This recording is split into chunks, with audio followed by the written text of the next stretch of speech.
يا أيها الذين آمنوا اتقوا الله وقولوا قولا سديدا يصلح لكم أعمالكم ويغفر لكم ذنوبكم ومن يطع الله ورسوله فقد فاز فوزا عظيما صدق الله العظيم. قابل صد احترام حضرات علماء کرام اور ہمارے میڈیا کے انتہائی معزز اور قابل احترام نمائندہ حضرات، سب سے پہلے کراچی پریس کلب کے عمائدین کے شکر گزار ہیں کہ انتہائی مختصر نوٹس اور درخواست پر انہوں نے پریس کلب میں آج کی اہم پریس کانفرنس کے لیے وقت عنایت فرمایا، اور آپ حضرات مصروفیات کے باوجود یہاں تشریف لائے. اللہ تعالیٰ آپ کو اس کی بہترین جزا عطا فرمائے. اتحاد تنظیمات مدارس پاکستان کے مرکزی قائدین ابھی آپ سے مخاطب ہونے والے ہیں. آپ حضرات کے علم میں ہے کہ وطن عزیز پاکستان میں تمام مکاتب فکر کے دینی مدارس و جامعات کی جو نمائندہ تنظیمیں اور وفاق ہیں ان کے اس وقت قائدین موجود ہیں، اور ان کے نیٹ ورک میں کراچی سے پشاور، کوئٹہ سے گلگت، مظفر آباد تک تقریباً کوئی 35 سے 40 ہزار مدارس و جامعات ہیں، اور تقریباً ان میں کوئی 3 سے 4 ملین طلباء اور طالبات زیر تعلیم ہیں. اس اتحاد تنظیمات مدارس پاکستان کے صدر حضرت مولانا مفتی محمد تقی عثمانی صاحب دامت برکاتہم العالیہ ہیں، جو کہ وفاق المدارس العربیہ پاکستان کے صدر بھی ہیں، اور اس کے سیکریٹری جنرل محترم حضرت مولانا مفتی منیب الرحمان صاحب ہیں، جو کہ تنظیم المدارس اہل سنت پاکستان کے صدر بھی ہیں.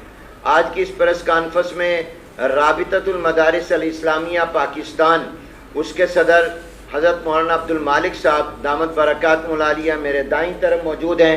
اور اس کے بعد حضرت مولانا عبید اللہ خالد صاحب، جو کہ وفاق المدارس عربیہ پاکستان کے نائب صدر بھی ہیں اور جامعہ فاروقیہ کراچی کے محتمم بھی ہیں. حضرت مولانا مفتی منیب الرحمان صاحب کے ساتھ حضرت مولانا محمد یاسین ظفر صاحب ہیں، جو وفاق المدارس السلفیہ پاکستان کے سیکریٹری جنرل ہیں،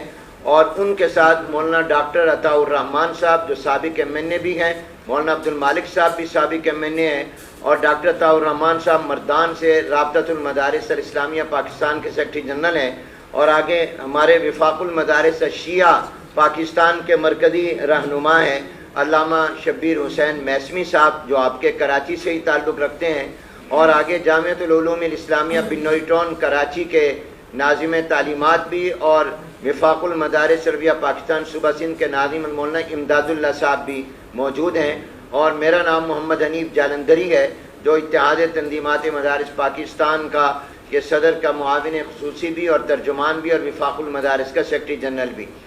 میں آپ سے اتنی درخواست کروں گا کہ اس پریس کانفرنس کے جو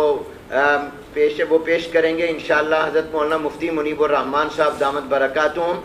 اور وہ آج اجلاس ہوا اتحاد تنظیمات مدارس پاکستان کا، اور وہ صبح 11 بجے سے 4 بجے تک مسلسل جاری رہا. تو اس میں جو اہم فیصلے کیے گئے، جو موقف ہے وہ آپ کے سامنے ابھی آئے گا. لیکن چونکہ ہمارا اصل موضوع دینی مدارس و جامعات ہیں، اس لیے آپ سے درخواست ہوگی کہ آپ کے سوالات بھی اگر اس پریس کانفرنس کے متن کی روشنی میں ہوں اور اس تک محدود رہیں تو آپ کی بڑی عنایت ہوگی. اگرچہ بہت سے ملکی اور ملی اور قومی مسائل ہیں، لیکن اس پر انشاءاللہ آپ سے گفتگو ہوتی رہتی ہے، ہوتی رہے گی. اور آج اگر آپ فوکس مدارس و جامعات پر ہی کریں تو آپ کی عنایت ہوگی. میں درخواست کروں گا پہلے مولانا مفتی منیب الرحمان صاحب آج کے فیصلوں کا اعلان کریں گے. اعلامیہ ہے جو کروڑوں مسلمانوں کی اس وقت ترجمانی اور نمائندگی کر رہا ہے، اور اس کے بعد پھر انشاءاللہ صدر اتحاد تنظیمات مدارس پاکستان حضرت مولانا مفتی محمد تقی صاحب دامت برکاتہم العالیہ بات فرمائیں گے، پھر آپ کے سوالات. بسم اللہ الرحمن الرحیم. الحمدللہ رب العالمین والصلاة والسلام علی رسولہ الکریم وعلی آلہ واصحابہ اجمعین. وعلى كل من تبعهم بإحسان إلى يوم الدين اما بعد حضرت مولانا مفتی منیب الرحمان صاحب دامت برکاتہم العالیہ نے آج کے اجلاس میں جو اعلامیہ مرتب کیا گیا باتفاق رائے، اس میں مسلمانوں کے تمام مکاتب فکر کے علماء اور دینی مدارس کے سربراہان شریک ہوئے اور الحمدللہ اس وقت بھی آپ کے سامنے موجود ہیں۔ اور اصل بات یہ ہے کہ دینی مدارس کے بارے میں جو ملحدین اور سیکولر قسم کے لوگ ہیں وہ تو منفی پروپیگنڈا کرتے ہی رہتے ہیں، لیکن افسوس ہے کہ ہماری ریاست کے ذمہ دار ادارے، عسکری اداروں کے اندر بھی بڑی زبردست غلط فہمیاں پائی جاتی ہیں، اور ان کا اظہار پچھلے دنوں آئی ایس پی آر کے سربراہ صاحب نے کیا، جو آپ حضرات کو معلوم ہے۔ سب سے اہم بات یہ ہے کہ وہ شکایت کرتے ہیں کہ 50% مدارس کا کچھ پتہ نہیں کہ کون چلا رہا ہے۔ یہ شکایت ان حضرات کی طرف سے آ رہی ہے جو زمین کے اندر چھپی ہوئی سرنگوں کا بھی پتہ لگا لیتے ہیں اور ان کا ہوا میں اڑتے ہوئے پرندوں کے پر گن لیتے ہیں، لیکن ان کو یہ معلوم نہیں کہ 50% کے مدارس کون چلا رہا ہے۔ در حقیقت ان کا ایک طرح سے الزام یہ ہے کہ مدارس کسی قانون کے تحت رجسٹر نہیں ہے۔ اس کی میں حقیقت آپ کے سامنے بیان کرنا چاہتا ہوں۔ سارے مدارس دینیہ جب سے قائم ہونا شروع ہوئے ہیں وہ سوسائٹیز ایکٹ کے تحت درج ہوتے تھے، رجسٹر ہوتے تھے، ہوتے چلے آ رہے تھے، اور اس میں کوئی تشویش نہیں تھی، کوئی پریشانی نہیں تھی۔ تمام مدارس اس کے تحت رجسٹر ہوتے تھے۔ ایک زمانے میں حکومت کی طرف سے دینی مدارس کی رجسٹریشن بند کرنے کا اعلان ہوا، اور اس کے نتیجے میں اس قانون کے تحت رجسٹر کرنا بند کر دیا گیا۔ ہزار کوششیں کی جا رہی ہیں کہ کسی طرح رجسٹریشن ہو، لیکن پابندی ہماری طرف سے نہیں ہے۔ ہمارا مطالبہ ہے کہ رجسٹر کیا جائے، لیکن ہمیں پروپیگنڈا یہ کیا جا رہا ہے کہ یہ مدارس رجسٹر نہیں ہے۔ اس لیے رجسٹر نہیں ہے کہ حکومت نے پابندی عائد کی اور اس کی وجہ سے ان کی رجسٹریشن بند ہو گئی۔ نہ صرف رجسٹریشن بند ہو گئی، جیسا کہ حضرت مفتی صاحب نے بیان فرمایا کہ دینی مدرسوں کے بینک اکاؤنٹ بند کر دیے گئے۔ آپ یہ بتائیے کہ بینک اکاؤنٹ بند کرنے کا نتیجہ سوائے اس کے کیا ہوگا کہ مدارس کیش ڈیلنگ کریں، اور کیش ڈیلنگ کر کے یہ پتہ نہ چلے کہ ان کے پیسے کہاں سے آ رہے ہیں اور کہاں خرچ ہو رہے ہیں۔ ہمارا ہمیشہ سے مطالبہ یہ رہا ہے کہ ہمارے مدارس کے بینک اکاؤنٹ کھولے جائیں، ان کو مینٹین کرنے دیا جائے، اور اس طرح مدارس میں آنے والے پیسے وہ شفاف طریقے سے آئیں، شفاف طریقے سے خرچ ہوں۔ ہم نے اس بات کی بھی بار بار ضمانت دی ہے کہ اگر کسی مدرسے میں کوئی ایسی بات جو غیر قانونی ہو رہی ہو، یا خدا نہ کرے کسی ریاست کے خلاف کوئی جاسوس وہاں آ کر بنا لے رہا ہو، ہمارے وفاق اس کے اوپر فوراً کارروائی کرنے کے لیے تیار ہیں، اور ہم نے کی بھی ہے جہاں ایسا ہوا۔ اور یہ صرف مدارس میں نہیں ہے، کالجوں میں، یونیورسٹیوں کے اندر بھی ایسے عناصر گھس جاتے ہیں،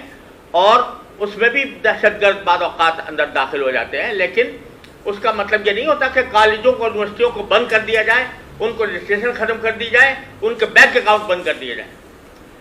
لیکن مدارس کے ساتھ یہ سلوک ہے کہ چونکہ اکا دکا چند مدرسوں کے اندر ہر علم کی قسمیں ہیں، اس کے اندر اسپیشلائزیشن ہوتی ہے، تو اسی طرح دینی مدارس جو ہیں وہ اسپیشلائزڈ ہیں اسلامی علوم کے اندر۔ آپ دیکھیں کہ کوئی کالج، کوئی مدرسہ، کوئی اسکول، کوئی یونیورسٹی حافظ پیدا کر رہی ہے، حافظ قرآن۔ جب رمضان کے اندر تراویح کی ضرورت ہوتی ہے، کیا کسی مسجد کو آپ نے کبھی یہ اعلان کرتے ہوئے سنا کہ ہمیں حافظوں کی ضرورت ہے، حافظ لے کر آؤ؟ یہ سارے حفاظ جو پورے پاکستان کے اندر تراویح پڑھاتے ہیں، یہ کہاں سے پیدا ہو رہے ہیں؟ کسی کالج سے، کسی مدرسے سے، کسی یونیورسٹی سے؟ یہ مدارس سے پیدا ہو رہے ہیں۔ آپ یہ جانیے کہ اگر کوئی شخص کسی کو معلوم کرنا ہو کہ کوئی مسئلہ نکاح کا، طلاق کا، بیع و شراء کا جائز ہے، حلال ہے، حرام ہے، اس کو بتانے کے لیے کوئی انتظام کسی کالج میں، کسی یونیورسٹی میں ہے؟ لیکن کسی کالج، کسی یونیورسٹی، کسی اسکول میں انتظام نہیں ہے۔ لیکن دینی مدارس ہیں جو واحد یہ خدمت انجام دے رہے ہیں، ایسے علماء تیار کر رہے ہیں جو وقت پر لوگوں کو شریعت کے حکم سے آگاہ کر سکیں اور لوگوں کو بتا سکیں کہ شریعت کا حکم کیا ہے۔ یہ خدمت انجام دے، یہ اس کے لیے اسپیشلائزڈ ہیں۔ ان سے یہ کہنا کہ تم انجینئر کیوں نہیں بنتے، تم ڈاکٹر کیوں نہیں بنتے، تم لائر کیوں نہیں بنتے، یہ ایسا ہی ہے جیسے کسی انجینئر سے کہا جائے کہ تم ڈاکٹر کیوں نہیں ہو، اور کسی ڈاکٹر سے کہا ہے تم انجینئر کیوں نہیں ہو۔ یہ سوال بار بار ہمارے سامنے رکھا جاتا ہے، اس کا بار بار جواب دے دیا جا چکا ہے۔ ایک بات میں آپ کو یہاں پر یہ بھی عرض کر دوں کہ پچھلے دنوں رجسٹریشن کے سلسلے میں ہم نے اپنے بیان میں بھی یہ بات کہی ہے کہ رجسٹریشن کے سلسلے میں خود ہماری براہ راست آرمی چیف صاحب سے ملاقات ہوئی، وزیر اعظم سے ملاقات ہوئی۔ وزیر اعظم نے ایک مسودہ قانون پر دستخط کر دیے۔ دستخط کرنے کا معنی ہے کہ اس کو منظور کر دیا اور وہ کمیٹی کے اندر چلا گیا، پہلی خواندگی اس کی ہو گئی اور اس کو آرمی چیف نے بھی منظور کر لیا، ہمارے سامنے زبانی منظور کر لیا۔ لیکن بعد میں جب اس کے نفاذ کا وقت آیا تو اچانک ٹیلی فون آ جاتا ہے کہ اس کو یہ روک دیا جائے، اور وہ ٹیلی فون اس کی وجہ سے وہ ساری کارروائی ایک دم سے رک جاتی ہے۔ میں اور مولانا حنیف جالندھری صاحب ایک ہفتہ اسلام آباد میں اس کام کے لیے پڑے رہے اور اس کے نتیجے میں ایک ڈرافٹ پر اتفاق ہوا، لیکن اچانک ٹیلی فون آ جاتا ہے کہ اس کو روک دیا جائے۔ ساری کابینہ منظور کر چکی، اسمبلی میں منظور ہونے جا رہا ہے، وزیر اعظم منظور کر چکے، اور ایک دم سے ٹیلی فون آ جاتا ہے کہ اس کو روک دیا جائے، اور پھر اس کے نتیجے میں اسمبلی ختم ہو جاتی ہے اور وہ قانون جو کا تو رہ جاتا ہے۔ یہ سلوک ہمارے ساتھ ہو رہا ہے۔ کب تک ہم یہ سلوک برداشت کرتے رہیں؟ کب تک ہم مدارس کو ذلیل کرتے رہیں؟ کب تک ہم ان کی ذلت برداشت کرتے رہیں اور اس بات کے تانے سہتے رہیں کہ یہ پتہ نہیں چلتا کہ کون چلا رہا ہے ان کو، اور یہ تانے سہتے رہیں کہ رجسٹر نہیں ہوتے؟ اس لیے آج ہماری اس اجلاس کے اندر یہ طے کیا گیا ہے کہ ہم اپنے وجود کے تحفظ کو اور دینی مدارس کو برقرار رکھنے پر اور ان کی آزادی اور خود مختاری برقرار رکھنے پر ہم سب ایک پیج پر ہیں، ہم سب الحمدللہ متفق ہیں اور اس بات کا عزم کیے ہوئے ہیں کہ ہمیں مدارس کی آزادی اور خود مختاری کا ہر قیمت پر تحفظ کرنا ہے، اور کوئی طاقت دنیا کی ہمیں اسے نہیں روک سکتی۔ حقیقت یہ ہے کہ بیرونی ایجنڈے پر ہمارے ہاں بہت سے کام ہوتے ہیں،